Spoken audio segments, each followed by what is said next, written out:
What is up, everybody? Welcome back to the Roots and Streams podcast. I'm your host, Matthew Yamas. Welcome back for, I believe, episode 9, which to me sounds kind of like a lot, but it really is not. Still tough getting this thing started, hitting record, doing all the things, prepping for it. And as you can probably already tell, if you're watching this at least, this is a solo episode. Plan to have a guest. It's not quite working out, probably be for another episode, but I still had something that I definitely want to share. And the topic for today is going to be being known. And actually, I'm going to take a moment before that and just want to kick this off with just gratitude. I know I recently kicked off the Instagram page, seeing subscribers, add on and people following, people hearing about it, and it's the support from people that I haven't talked to in probably years, and being able to connect with them and then hear about what's going on the podcast has been really special.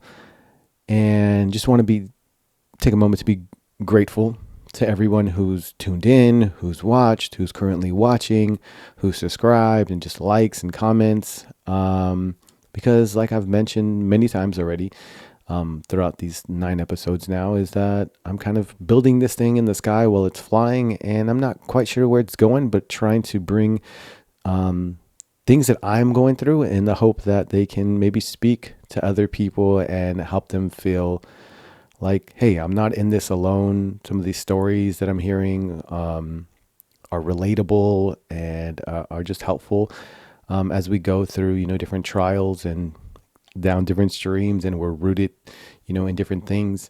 So just thank you everybody. So again, today's topic is on being known. What does that mean? What is being known, right? It's kind of self-explanatory, but in there, I think there's some hints of identity, right? And shame, possibly, and being accepted. And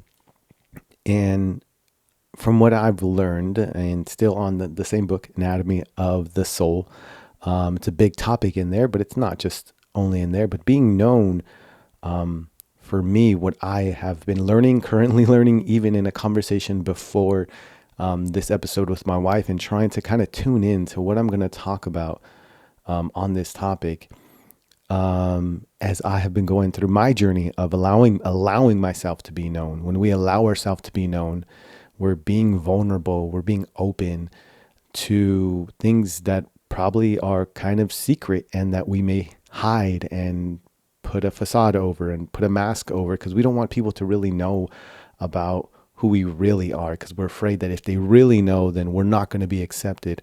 And then when we're feeling that way and we're feeling like nobody can accept me for who I am, it can be very painful, and it can be kind of shallow if all we talk about is sports and the recent movies and politics and even our kids. And we don't really start to share things that are deeper. We're not allowing ourselves to be known and be vulnerable and really be accepted for who we are, and just experience a deeper, more open and powerful love of just feeling like, hey, I'm okay, and feeling the safety in that. And so I'm going to explore this topic a little bit, and what, to me, it's a really important topic also as a parent, and allowing my kids to know more about me has not been the easiest. I've shared on here that there's been some cheating that has happened, and even recently sharing with my kids, and that hasn't been the easiest thing. And I've had to ask for forgiveness even from them for even doing that. And I'm not saying it's easy to be known and, share all your things and everyone's just going to accept it. No, and unfortunately, sometimes, depending on the situations, it may take some explanation. It may take asking for forgiveness. It may take some courage to share things. You may get made fun of. I know for some of the things that I'm going to share about, kind of that I'm going to key in today, I have been made fun of by really dear friends and family members. But hopefully, as I continue to share, okay, well, now being made fun of for those things that I'm being known for, is a part of, I got to keep moving forward in the hope that I can find people. There is love out there and acceptance for me. And the more that I'm open, people can be open about their own stuff, because when usually we get made fun of because other people are afraid and trying to hide things that they're not comfortable with, that they're insecure about. So they kind of reflect that onto us and shame us because they're afraid of sharing their things. And like, man, I can't really share, about me. So the best I can do is just reflect shame onto them and kind of shut that down because we're not about to get all vulnerable and open here.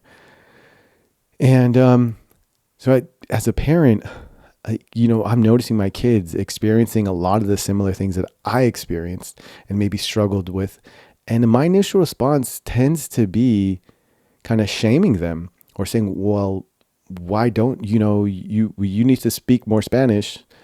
This would be one of the things.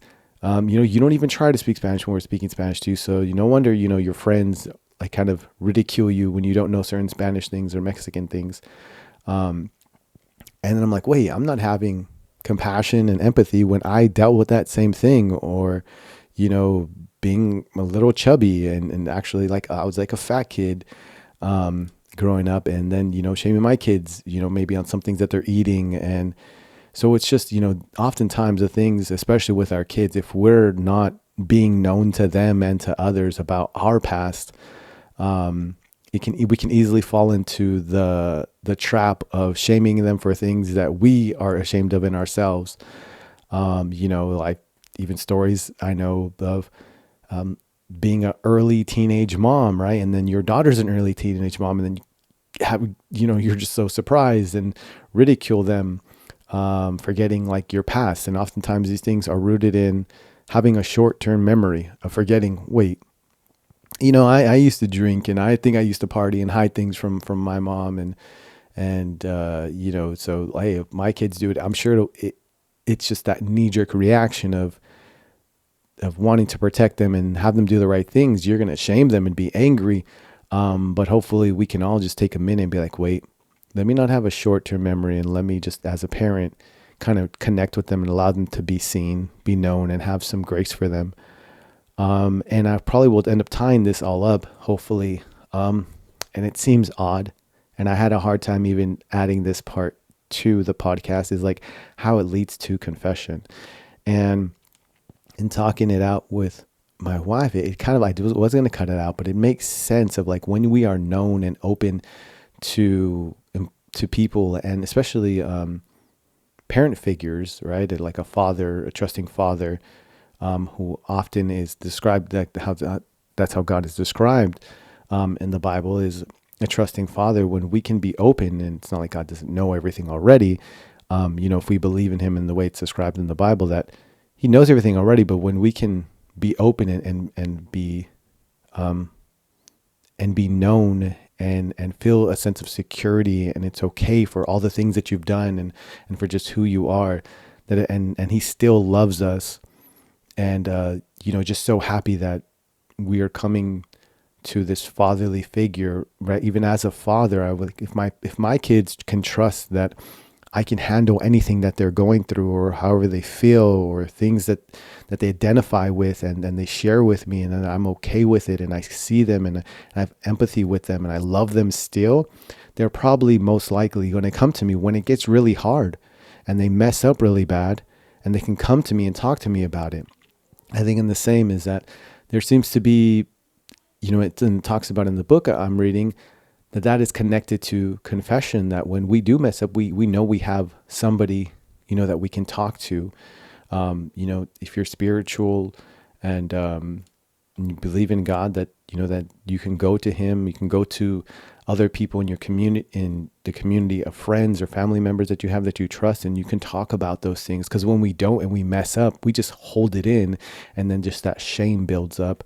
And this is something I'm very much so navigating. I'm not saying I know it all, but I will share. So the kind of specific things I'll be talking about in my story about being known, and I'm going to let you in on today. Nothing super heavy today, but these are things that I definitely struggle with and feel a lot of shame. Is like, in short, here's the sentence: is being a chubby Mexican kid who didn't speak Spanish looks very Mexican and sometimes even looks Middle Eastern and seems smart, but apparently wasn't smart. And so those things like Chubby, Mexican kid who didn't speak Spanish and kind of smart, but we're not sure if he is smart. Like, I want to touch on all of those and tell some stories is, the one that's probably has had the biggest impact on my life is being raised in a predominantly Latino Mexican community. To the age of 7, grew up in Pacoima, not the main Pacoima projects, but in some projects, apartments in Pacoima till I was about 7. And my mom moved us out of there to San Fernando, still heavy Latino community there. But as a kid, it wasn't really like known. I didn't really feel it, like especially elementary, that I didn't speak Spanish. It didn't really hover over me. I didn't have to do a lot of speaking in public or talk to people at the grocery store. It wasn't until I got older, and especially into high school, especially going to a school like San Fernando High School, that was very, very predominantly Latino Mexican, that I never felt so, I guess, like an outcast because I looked Mexican, but once people found out or they heard or me try to speak Spanish or they said things and I didn't understand, it was the shame was like ready to like for me. And I was hit with it, a handful of times. And even after that, as an adult, having to go to the grocery store and at Vallarta, like talking to people, or somebody asked me something in Spanish or not even asks, just says something. And if you can relate, and you didn't grow up being a Spanish speaker, and I know a lot of my other like cousins and family members can relate. You don't know, and you're just like, see, because you have no idea, and it's so shameful. Because for me, I've been told like, oh, it looks like I have a nopal on my forehead, like the plant, and it's just like a way of saying you look so super Mexican, But when people would talk to me in Spanish, I had no idea. So growing up, I went in high school. It was probably the first time I made an attempt to learning Spanish. And I think like a C or a D in Spanish, probably like the disgrace, like Mexican kid who is not at least getting a B in Spanish, like Spanish 101, early Spanish. And then I took it in college and it got a little better. And it wasn't really until, I took it my wife, her family, my suegros, they almost completely speak Spanish. So I really had to just immerse myself into that. And that was helpful. Honestly, a lot of Duolingo. I don't know how much that actually helped. And it was kind of just jumping in at that point. And I know I spent some years, even with my friend Mario 818, who was on here, being at his house and him just teaching me the bad words and talking to friends of like, hey, I'm not that familiar with the music, but I want to be. And I just spent so much time and energy trying to identify with the Mexican culture and Spanish because I felt so like foreign and so like not accepted, even though people were cool with me and like I had really good friends. But at the same time, when Mexican culture things popped up and I didn't know, or I didn't speak Spanish and there was like a Spanish thing going on, I was definitely felt like I was out of place. And, there's reasons for it. With my mom being a single mom and she's like third generation on her side, Spanish had kind of been lost. And I think hearing stories of my grandma growing up in school, like they would be hit if they spoke Spanish. So I'm sure there's a bunch of reasons. And now, it's not, we want our kids to have a second language and speak Spanish. And my Spanish has gotten a little better. I can carry a conversation with my suegra, but even just sharing this, right, is to me part of like being known that I am a Mexican guy growing up in San Fernando. I know there are other people, because when I hear other people, here's the thing. I'm so ashamed that even when I hear other people say that they have had this experience, I am still scared to say me too. Like, I don't, my Spanish is terrible. Now it's decent. I can get by. I can order burritos. I can like get by at Vallarta, like at the checkout. I can have a conversation with my suegra. Um, but growing up, it was like with my grandma on my dad's side, who I was closest to my dad's side, the whole family, even though he wasn't in the picture. Um, like my grandma on that side only spoke Spanish. She would just like tell me when she would take care of me, like, mijo, ¿quieres eat? That was like the most English she knew, is eat. ¿Quieres eat? And I mean, I knew enough because at least I eat. Yes, I'm hungry. I knew what to do. Um, but yeah, it's so still to this day, there's words and all kinds of culture things that I'm learning.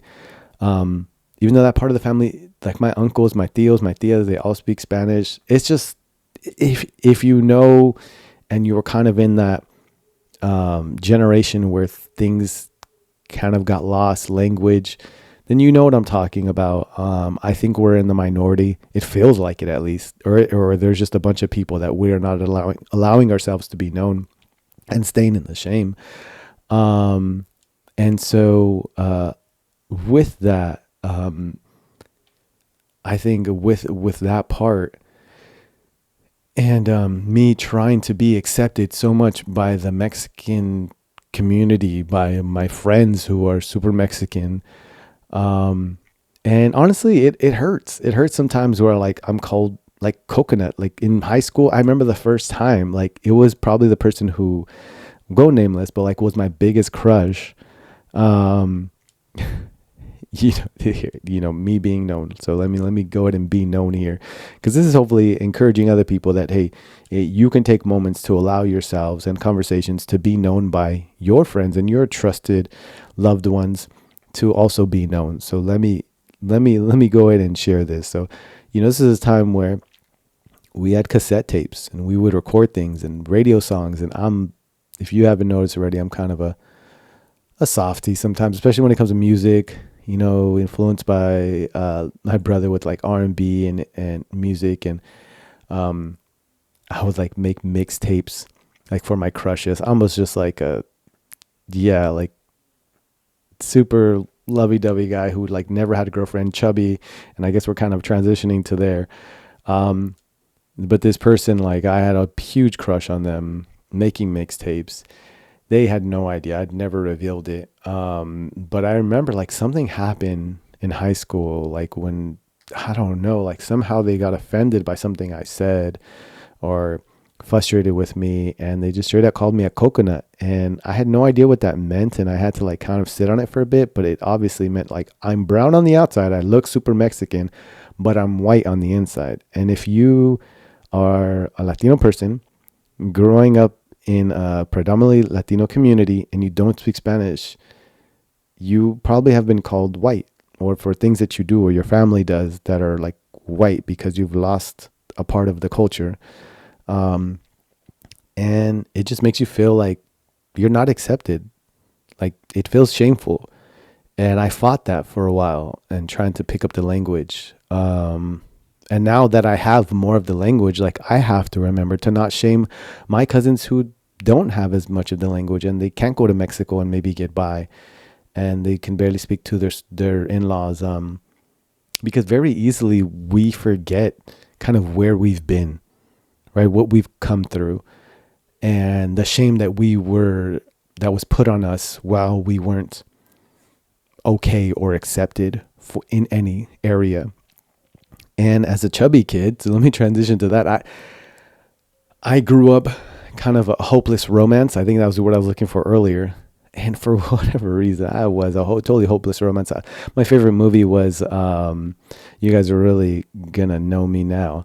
It was The Wedding Singer.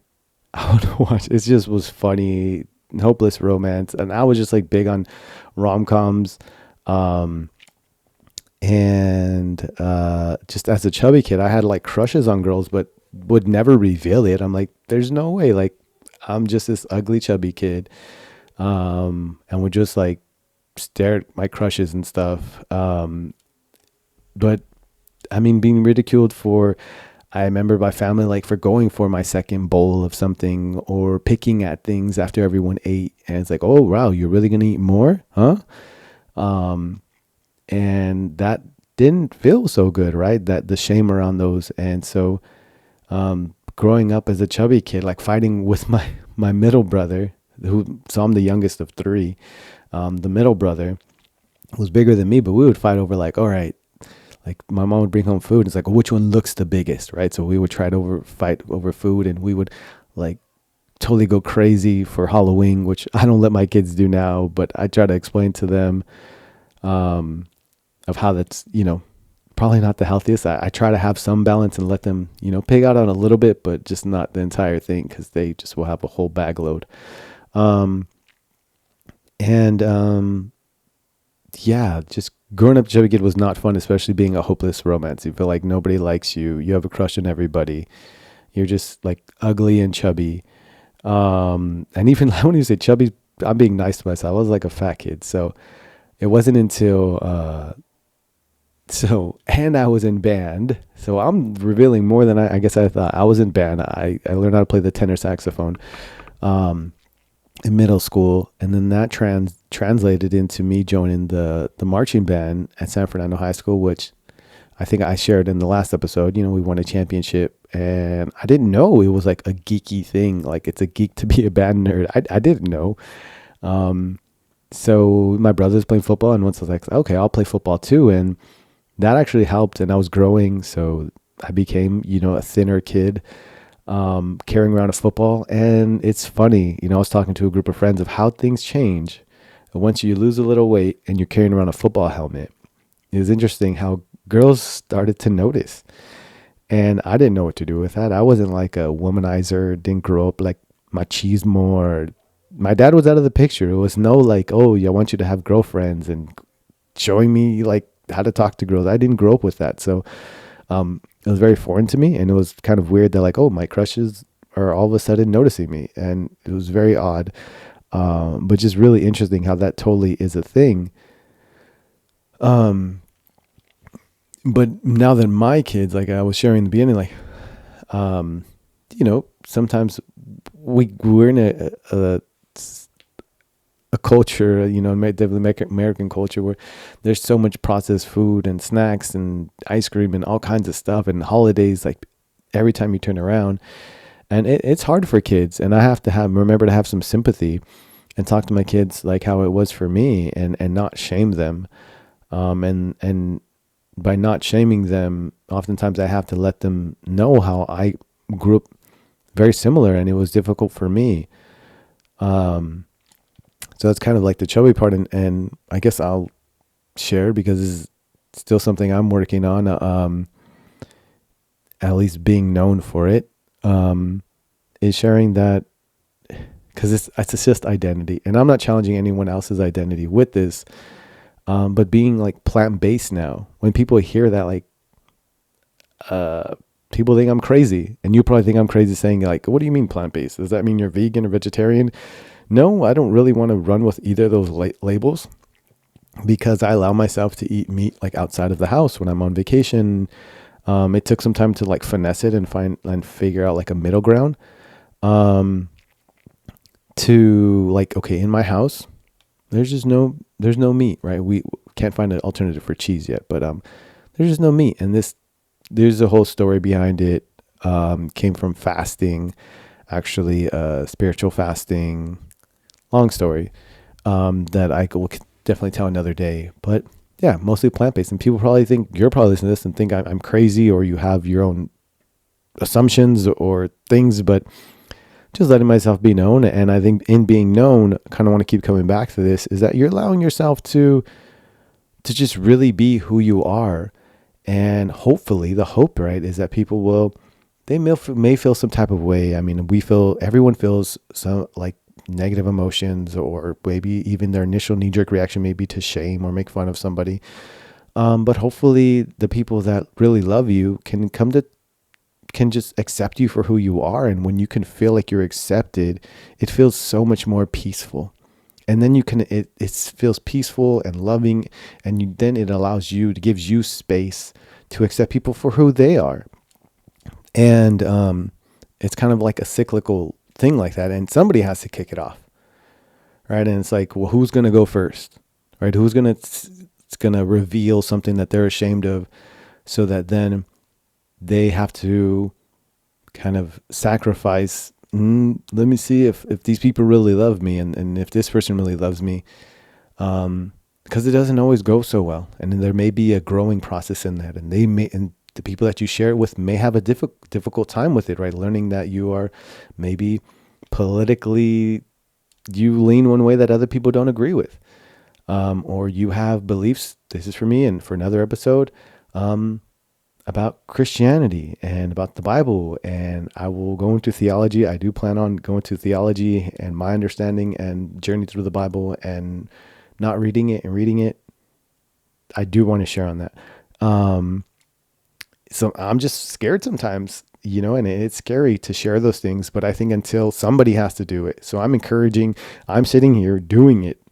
Some of it, right? This isn't necessarily the deepest of deepest, but these are things that have really hurt me, and people have made comments about throughout my life, that have been hurtful, and, continue to push through and not cancel out relationships. And I don't do a very good job of letting people know when I'm hurt.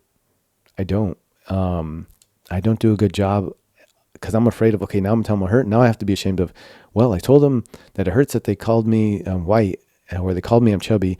And now it's going to hurt because they're going to call me a sissy because I'm hurt from their comment. It's like, it's difficult. It gets complicated. But I think as we do it, especially with our kids, and as a parent, from a parent's perspective, if we can at least have that empathy and share it with our kids to be open to them, they can start to feel like, well, at least my parents see me and love me. Maybe nobody else will, but at least I know I can go to my parents. And so if we can at least allow ourselves to be known to our kids, hopefully that can at least start. I think might be the easiest place to start with our kids, is to be known. And then as we allow ourselves to be known by our peers and other loved ones, it really opens us up to be known, to feel like we're also accepted by God, by, greater power, by, the God, the Father. And I'm going to stop from like drawing the line all the way there. So far, I'm going to go back into my story, to be known a little bit more. So on this last part of Spanish real quick, language, let me give you a little bit more on that one. That one's probably the biggest, is like the culture. So around language, it was like 5 years ago now, 6 years ago, I wasn't really too interested in traveling. I'd go on a cruise every once in a while with Sandra when we were younger, go to Mammoth maybe. I wasn't really big on like traveling like overseas or anywhere far, or maybe not as far as maybe even Vegas. That was probably it. And we spent too many trips in Vegas and not going to other places. I remember she would be like, she kind of like my wife Sandra kind of has these ideas of like, she would see in movies of, like a trip to Italy. It seems so romantic, and getting on a gondola, and going to Venice. And I'm like, yeah, seems okay. And I never really gave into or said, you know what, I'm going to do that for you. And I want to help make that dream come true. From a very honest standpoint, I was being selfish. I was like, I had no interest in Italy, even though I loved cooking. It just wasn't there yet. I don't know. And in a very selfish way, watching an episode of, if you know the show, Somebody Feed Phil, it's on Netflix. Phil Rosenthal, the writer of Everybody Loves Raymond, I believe.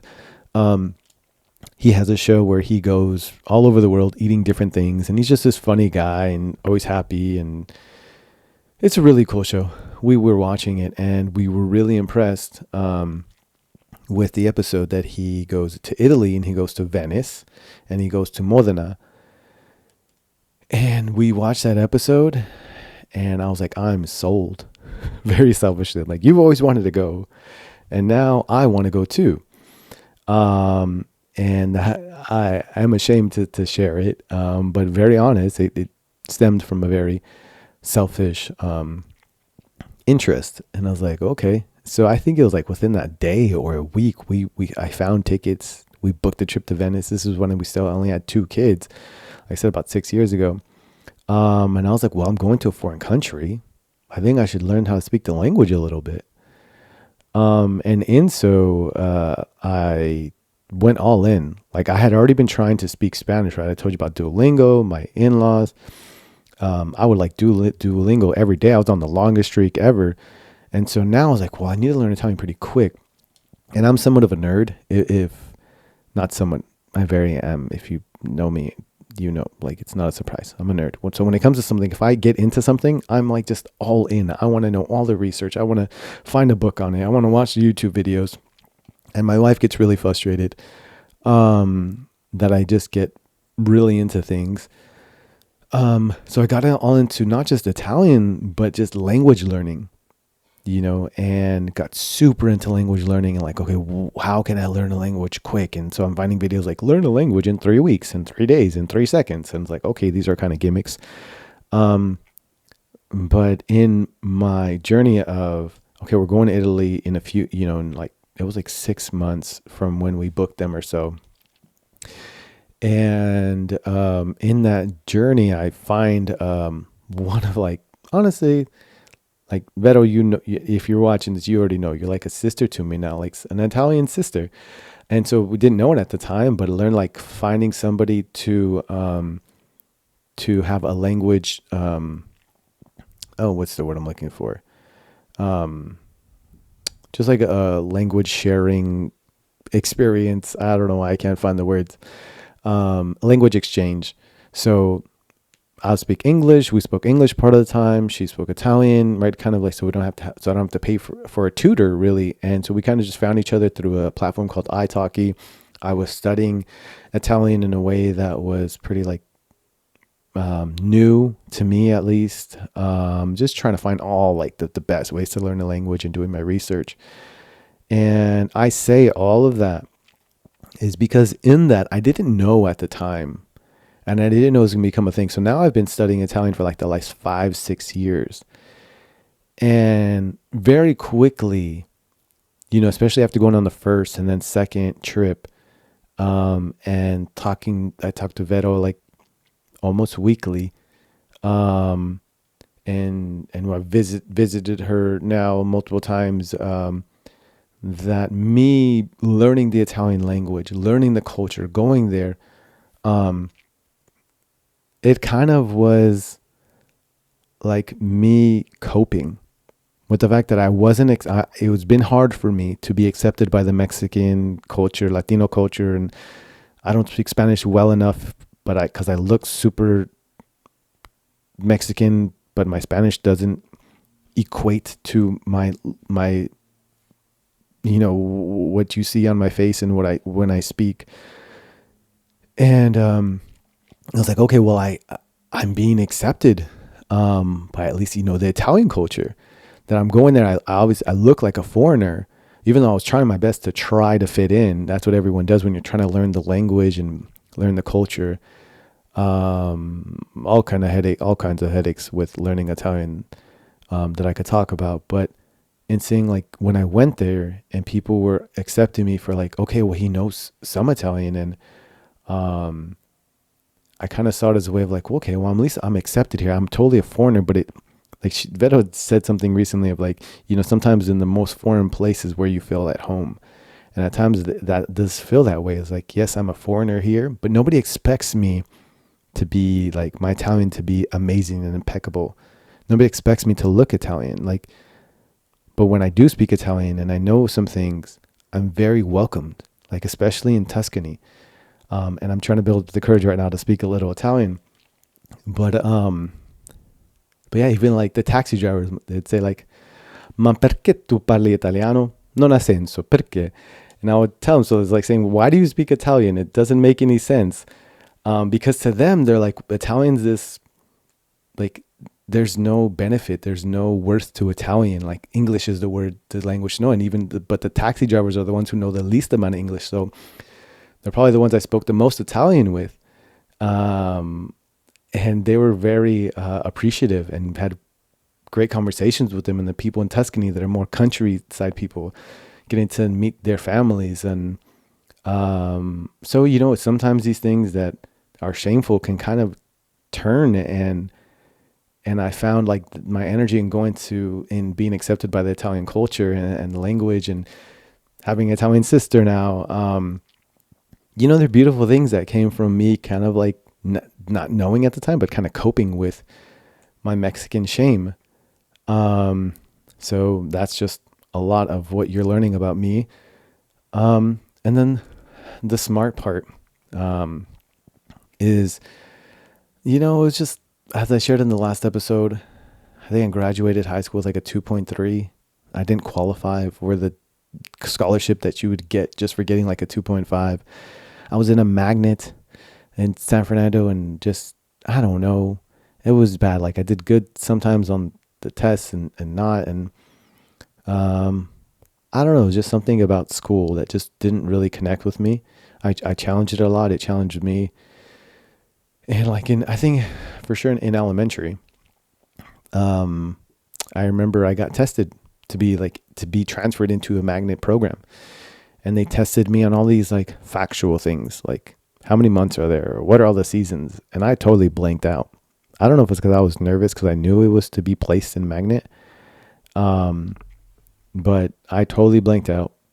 I obviously didn't make it. And just obviously now speaking about this experience, it must have been known. Like I was let know that, hey, you didn't make it. You're not smart enough. It didn't happen.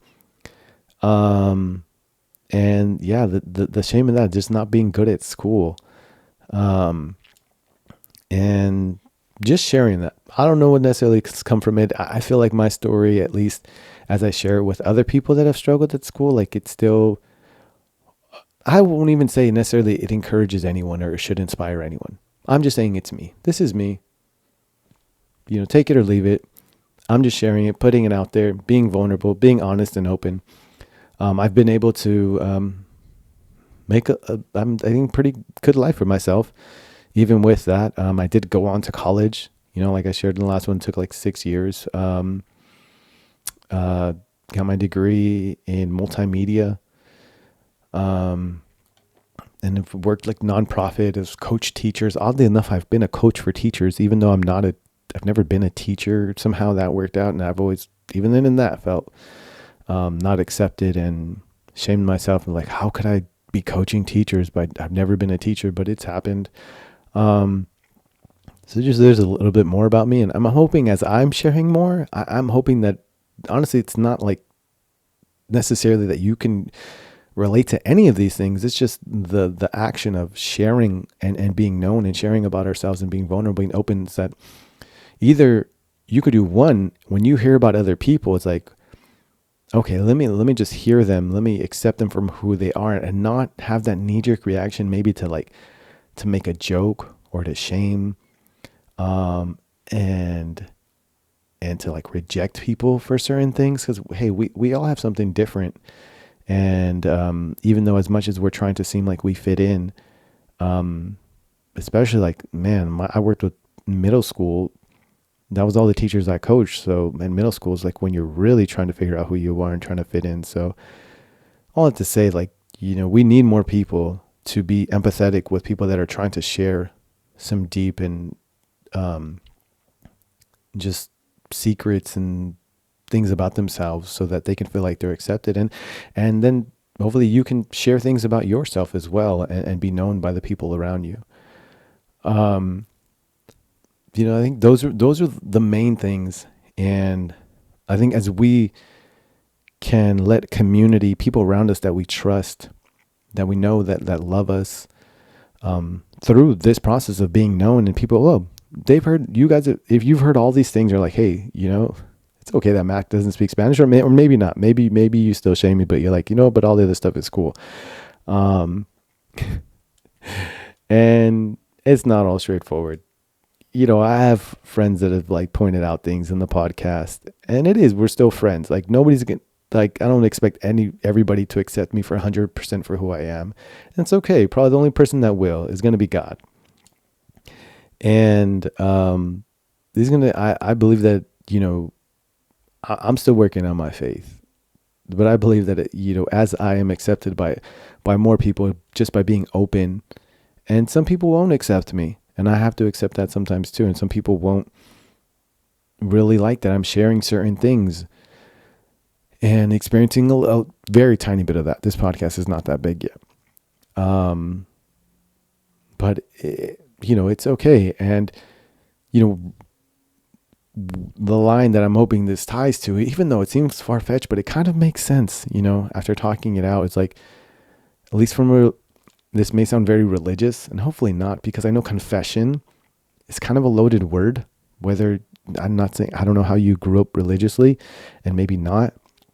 But just telling others about when you don't,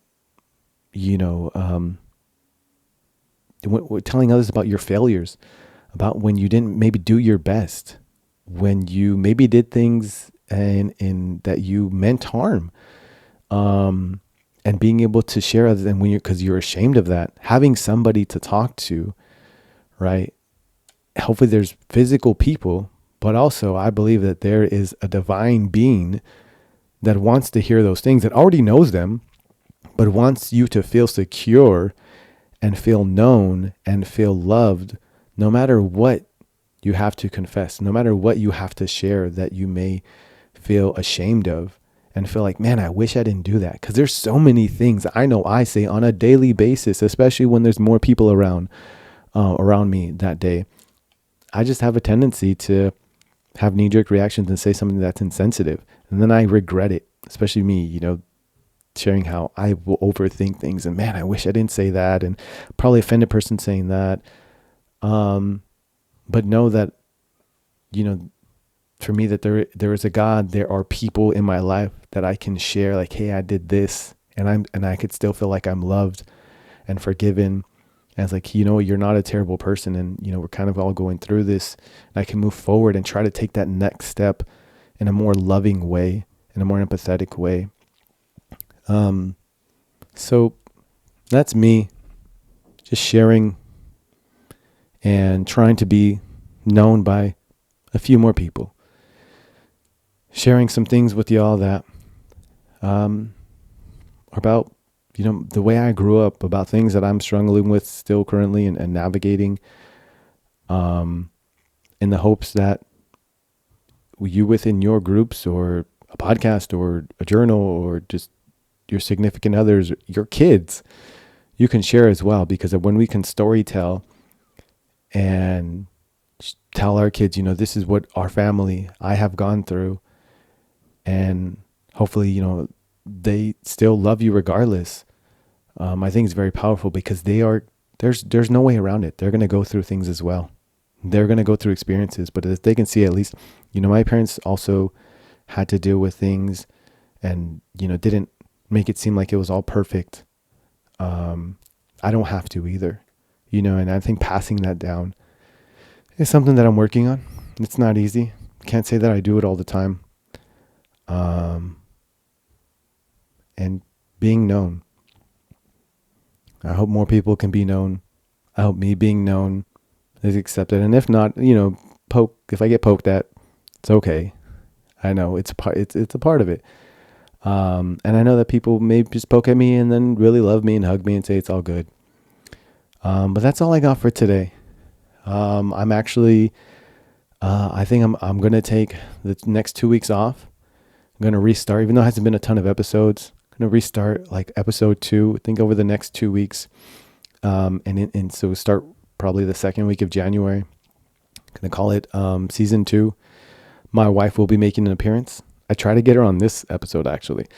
And I am all for getting more women on as guests. So if you know of any, if you are a woman, listen to this and you're like, hey, I want to share some things, or I want to share a perspective on some of the things that Matt has talked about from the female perspective, the woman perspective, then you're more than welcome to reach out.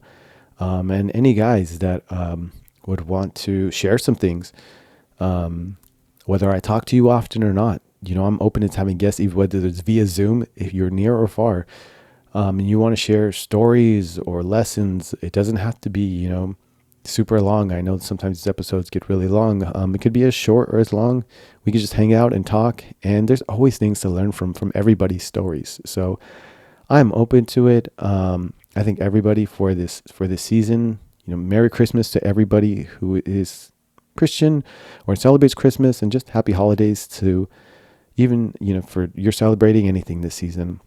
Hope everybody has a blessed holiday season and happy new year. And thank you so much. I am so grateful though, if you've made it this far and you're listening to this, that you've just been riding with me through these last 9 episodes. I hope we can continue. I hope I keep learning.